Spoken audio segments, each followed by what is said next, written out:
시청자 여러분 안녕하십니까? 헬로티비 뉴스입니다. 산청과 의성 등 영남 지역을 중심으로 대형 산불이 발생한 가운데 지난 주말 연천과 동두천에서도 산불이 잇따라 발생했습니다. 산림청은 22일 오후 1시 13분쯤 연천군 백항면의 한 야산에서 불이 나 2시간여 만에 진화했다고 밝혔습니다. 동두천에서는 이틀 연속 산불이 발생했는데요. 22일 오후 2시 19분쯤 상패동의 한 야산에서 발생한 불은 헬기 6대와 차량 13대가 투입돼 4시간여 만에 꺼졌고 다음 날인 23일 오후 2시쯤 생현동에서 발생한 산불은 1시간 만에 모두 꺼졌습니다.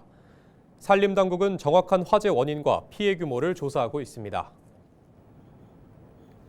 의정부 역세권 개발 사업을 위한 용역비가 이미 2차례나 삭감된 바 있는데요.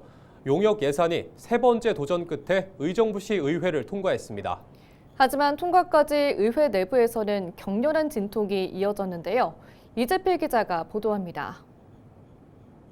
의정부시 의회가 2025년 1차 추경안을 두고 격론을 벌였습니다. 갈등의 중심은 의정부 역세권 개발 사업 관련 용역비 약 8억 원. 야당 의원들은 반대 의사를 분명히 했습니다. 특히 사업 부지는 반한 미군 기지로 이미 공원이 조성된 상황인데 사업 추진 시 공원이 사라지는 것은 물론 막대한 예산이 낭비된다고 주장했습니다. 현재 의정부 근린공원은 미군 반환 공여지로서 토지 매입 비용과 공원 조성 비용 500억 원 이상의 비용이 지출됐고 공원 조성 비용을 전면 매몰시키고 시민의 품으로 겨우 돌아온 공원을 민간 투자 사업의 투기의 장으로 만드는 것입니다. 야당 의원들은 의정부시가 사업을 일방적으로 추진하고 있다고도 강조했습니다. 앞서 해당 예산이 2차례나 삭감됐음에도 불구하고 시에서 어떠한 논의도 없이 일방적으로 또다시 사업 예산을 편성한 점을 문제로 지적한 겁니다. 전반적으로 우리 시장님이 의회와 소통을 원활히 하고 있는지, 그리고 그것을 넘어서 또 시민들과 소통을 원활히 하고 있는지에 대한 평가와 어떤 태도 변화가 분명히 있어야 된다고 봅니다. 이에 대해 김동근 의정부시장은 의정부 역세권 개발 사업을 지역의 미래 성장을 위해 꼭 필요한 사업이라고 강조하며 시의회는 물론 시민들과도 꾸준히 논의하겠다고 약속했습니다. 특히 해당 사업이 국토교통부의 공간혁신구역 선도사업 후보지로 선정된 만큼 발빠르게 추진해 나가야 한다고 의회를 설득했습니다. 시범사업권에 들어가게 되면 성공할 가능성이 매우 높아집니다. 국가가 모든 자원과 관심을 가지고 응원을 해주고 지역에 대한 모든 협력 관계가 구축되어지기 때문에 그렇습니다. 그래서 저는 이것을 시기적으로 미루는 것은 현명하지 못한다고 생각하기에 여당 의원들도 김 시장을 지지하고 나섰습니다. 특히 용역을 통해 사업의 가능성을 검토할 수 있는 만큼 우선 관련 용역은 진행해 봐야 한다고 강조했습니다. 우리가 판단하는 결정 하나가 뭐냐면 20년, 30년 뒤에 지나서 뭐냐면 분명히 후대한테 지적받을 상황이 생길 수 있습니다. 그거를 하지 못하기 때문에 그 부분을 우리 같이 연구해보자는 얘기입니다. 필요합니다. 결국 의정부 역세권 개발 사업 관련 용역비는 제적의원 13명 중 9명의 찬성으로 통과됐습니다. 헬로티비 뉴스 이재필입니다. 공군은 지난 6일 포천 지역에서 민가 오폭 사고를 일으킨 KF-16 조종사 2명에 대해 각각 공중근무 자격증지 1년을 결정했다고 밝혔습니다. 공군 관계자는 해임 결정이 내려지지 않은 이유에 대해 아직 사고 조사가 끝나지 않은 상황이기 때문이라며 우선 자격 정지를 한 이후 국방부 조사본부의 조사가 끝나면 재차 자격 심사를 진행할 것이라고 설명했습니다. 공군은 이번 오폭 사고 관련 지휘 책임 등을 물어 지난 11일 조종사 소속 부대 전대장과 대대장을 보직 해임했습니다. 국방부 조사본부는 지난 13일 사고를 낸 조종사 2명을 업무상 과실치상 등 혐의로 입건했습니다.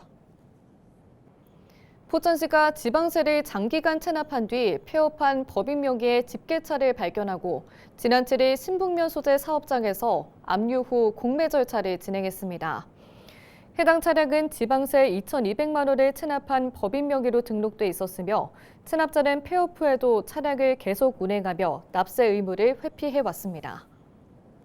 경기도는 지난 6일 포천 공군 전투기 오폭 사고와 17일 양주 무인기와 헬기 충돌 사고 등 군 관련 사고가 연이어 발생하고 있다며 경기 북부 접경 지역을 기회발전특구로 지정해야 한다고 정부에 재차 촉구했다고 밝혔습니다. 도는 산업통상자원부와 지방시대위원회 공문과 함께 지난 19일 포천시민 총걸기대회와 지난 16일 오폭사고 피해 현장 사진을 보냈습니다. 도는 경기 북부 전체 면적의 42.3%가 군사보호구역으로 접경 지역 주민들이 겪은 경제적 희생과 일상의 불안에 대해 피해 복구뿐 아니라 지역 경제를 살리는 중장기적 대책이 있어야 하며 그중 하나로 기회발전특구 지정이 필요하다고 강조했습니다. 앞서 경기도와 포천시는 공군 전투기 오폭 사고 뒤인 지난 12일에도 포천시 기회발전특구 지정 촉구 공문을 산업통상자원부, 행정안전부, 국방부, 지방시대위원회에 각각 보낸 바 있습니다. 인천시가 안정적인 수돗물 공급을 위해 오는 2028년까지 배수지 7곳을 신증설합니다. 우선 시는 기업 유치와 신항 배후단지 건설 등으로 급수량이 빠르게 늘어나고 있는 송도 국제도시에는 기존 푸른 송도 배수지와 가까운 곳에 704억 원을 들여 2027년까지 2단계로 배수지를 증설할 계획입니다. 청라 스타필드와 의료복합타운, 청라 시티타워 등 대형 개발 사업을 추진하고 있는 청라 국제도시에도 433억 원을 들여 2028년까지 청라 배수지를 증설하기로 했습니다. 또 계양 테크노밸리 조성에 대비해 계양 배수지를 2028년 준공하고 서구 검암 역세권과 경서 2지구 도시개발에 따른 검암 배수지 건설 사업도 올해 착공해 2027년 준공할 방침입니다. 이외에도 2028년까지 화도면과 교동면, 삼산면에도 각각 배수지를 건설할 예정입니다. 경기도가 노인 보행 교통사고 증가에 대응해 노인 보호구역 확대를 추진합니다. 도는 노인 보호구역 확대를 위해 교통약자 보호구역 교통안전관리에 관한 표준 조례안을 마련하고 각 시군에 제공하겠다고 밝혔습니다. 또 노인보호구역 확대 지정구역에는 보호구역 표지, 보호구역 속도 제한 노면 표지, 무인 교통단속 장비, 과속 방지턱 등 교통안전시설을 설치할 계획이라고 전했습니다. 경기도 관계자는 노인들의 활동이 많은 전통시장, 약국, 병원, 지하철역 주변을 노인보호구역으로 확대 지정하고 교통안전시설을 설치해 안전한 보행 환경을 조성해 나가겠다고 말했습니다. 지난 5년 동안 인천에서 발생한 부주의 화재의 40%가 담배꽁초로 인한 화재이며 피해액도 100억 원이 넘는 것으로 나타났습니다. 인천 소방본부가 내놓은 자료를 보면 지난 2020년부터 지난해까지 인천에서 부주의 요인으로 인해 발생한 화재는 모두 2,455건으로 이 중 39.7%인 975건이 담배꽁초로 인한 화재였습니다. 같은 기간 담배꽁초가 원인인 화재들로 5명이 숨지고 47명이 부상을 입는 등 인명피해가 발생했습니다. 재산피해 규모는 소방서 추산 107억 원에 달하고 있습니다. 올해 들어서도 최근까지 3개월 동안 원인이 담배꽁초로 추정되는 화재는 52건이나 일어났습니다. 소방당국은 건조한 봄이나 강풍이 부는 날에는 담배꽁초의 작은 불씨가 대형 화재로 이어질 수 있는 만큼 주의를 당부했습니다. 경기도 소방재난본부는 지난 23일 소방공무원의 정신적 외상 등 직무 스트레스 치유를 위해 소방 트라우마 관리센터를 오는 4월 말 조성한다고 밝혔습니다.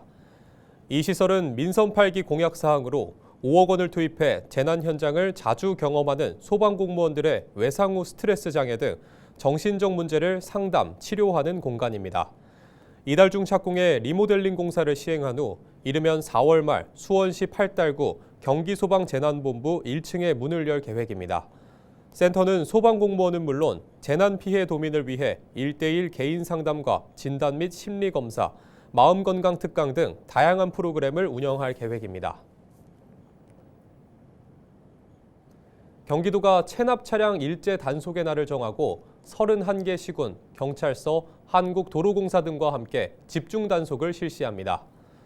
지난 23일 경기도는 지난해 분기별 총 4회에 걸쳐 체납 차량 일제 단속을 실시해 2,800여 대의 체납 차량 번호판을 영치하고 체납액 6억 5천만 원을 징수했으며 대포 차량 6대를 공매 처분했습니다. 올해는 단속 인력을 보강하고 영치 시스템이 탑재된 차량과 전문 장비를 활용해 3월, 5월, 8월, 10월 총 4차례 분기별 체납 차량 단속을 진행할 예정입니다. 31개 시군은 체납 차량 단속에 앞서 번호판 영치 사전 안내문을 발송할 예정입니다.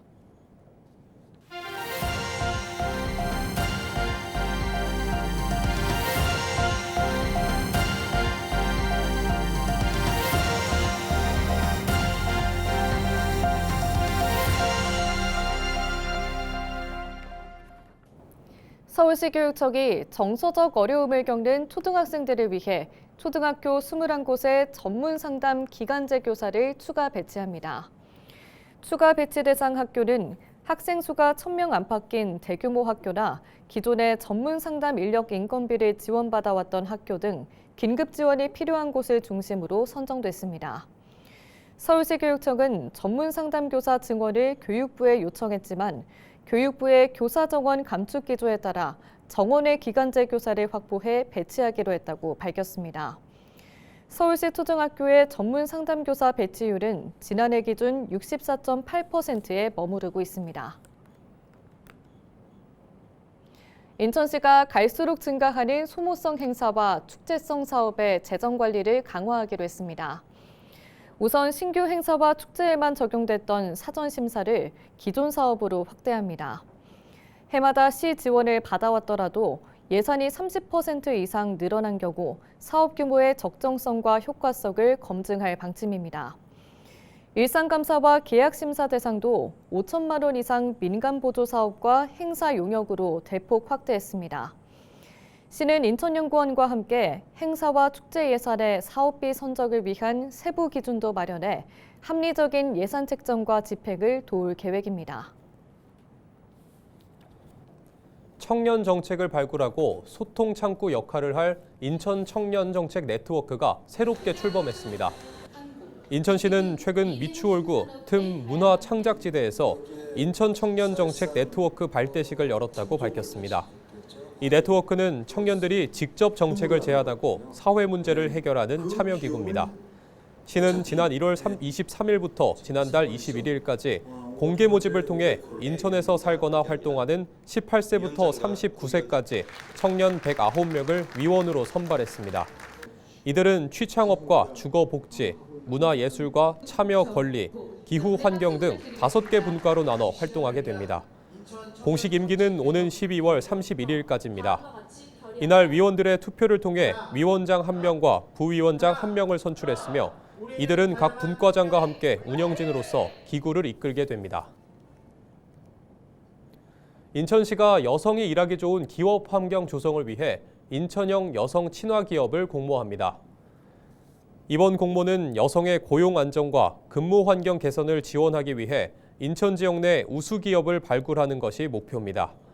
신청 대상은 인천에 소재한 종사자 5인 이상 50인 미만의 기업으로 여성 친화적 근무 환경 조성에 적극적으로 노력하는 기업 10곳을 선정할 예정입니다.